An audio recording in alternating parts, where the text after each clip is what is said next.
Halo guys, welcome back to YouTube channel Mai. Di sini aku ingin menjelaskan demografi Korea Utara.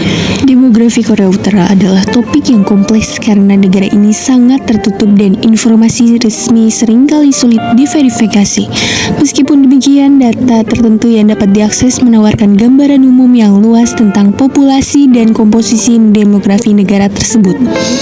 Ukuran populasi, jumlah, komposisi, dan distribusi spasial semuanya dipelajari dalam konteks demografi, bersama dengan faktor-faktor yang mempengaruhi aspek-aspek tersebut seperti migrasi, mortalitas, dan fertilitas di suatu wilayah tertentu.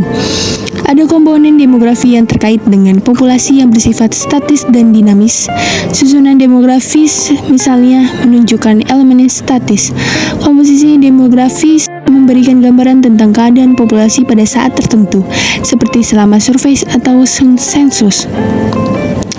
Susunan populasi akan berubah setelah hari atau tinggal. Perubahan dalam migrasi, kelahiran, dan kematian merupakan penyebab pergeseran komposisi ini. Oleh karena itu, aspek statis dan dinamis yang saling mempengaruhi dibahas dalam demografi. Misalnya, jumlah individu muda di lokasi tertentu akan bergantung pada jumlah kelahiran. Jumlah orang yang tinggal di Korea Utara bervariasi menurut sumbernya, tetapi perkiraan terbaru yang sering diberikan adalah antara 25 dan 26 juta. Proyeksi ini dapat berubah jika informasi dan analisis tersebut dari organisasi internasional seperti PBB atau pusat penelitian lainnya tersedia. Data demografi yang akurat sulit diperoleh dan diverifikasi menjadi tantangan karena kontrol ketat dan akses terbatas pemerintah Korea Utara. Secara keseluruhan, distribusi usia penduduk Korea Utara menyerupai banyak negara berkembang dengan populasi dewasa yang cukup besar dan presentasi pemuda yang tinggi. Demografi negara tersebut terungkap oleh data ini, meskipun informasi yang tepat dan terkini mungkin perlu diverifikasi oleh sejumlah sumber. Di Korea Utara, kepadatan penduduk sangat bervariasi menurut wilayah. Kepadatan penduduk nasional kepadatan penduduk Korea Utara diperkirakan antara 200 dan 220 orang per kilometer persegi. Kepadatan penduduk di seluruh negara digambarkan secara umum oleh angka ini.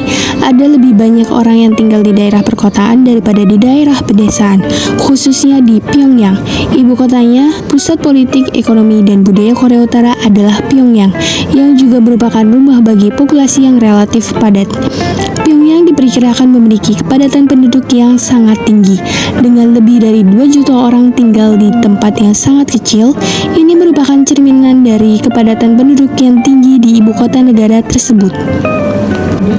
Kepadatan penduduk jauh lebih rendah di daerah pedesaan dan pegunungan.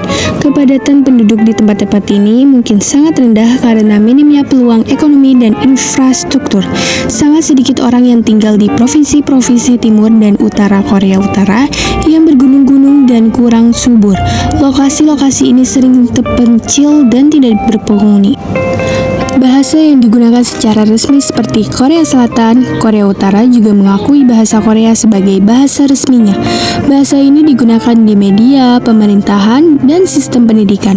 Di antara bidang-bidang masyarakat lainnya, istilah dan ungkapan tertentu dalam bahasa Korea Utara mungkin telah dipengaruhi oleh bahasa Rusia atau bahasa lainnya, terutama selama masa ketika Korea Utara dan Uni Soviet menjalin hubungan yang lebih erat. Namun, pengaruh dari bahasa asing ini tidak terlihat dalam percakapan normal. Berbagai agama di Korea Utara Kristen. Meskipun ada beberapa gereja Kristen di Korea Utara, gereja-gereja tersebut sebagian besar kecil dan seringkali tunduk pada kontrol ketat pemerintah. Kegiatan gereja biasanya kurang bebas dan autentik karena sifatnya lebih seremonial. Agama Buddha, meskipun ada banyak kuil Buddha di Korea Utara, ada juga sangat sedikit kesempatan untuk menjalankan praktik agama Buddha yang sebenarnya. Biasanya, kuil-kuil ini bukan pusat ibadah yang aktif, melainkan tempat wisata atau objek wisata simbolis. Ada penganut perdukunan atau tradisi keagamaan tradisional Korea di Korea Utara. Namun, praktik ini juga cukup diatur dan seringkali perlu disembunyikan dari pengawasan pemerintah.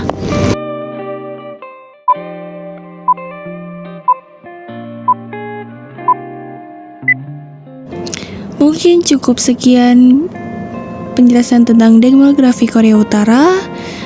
Kurang lebihnya mohon maaf bila ada salah kata. See you on the next video.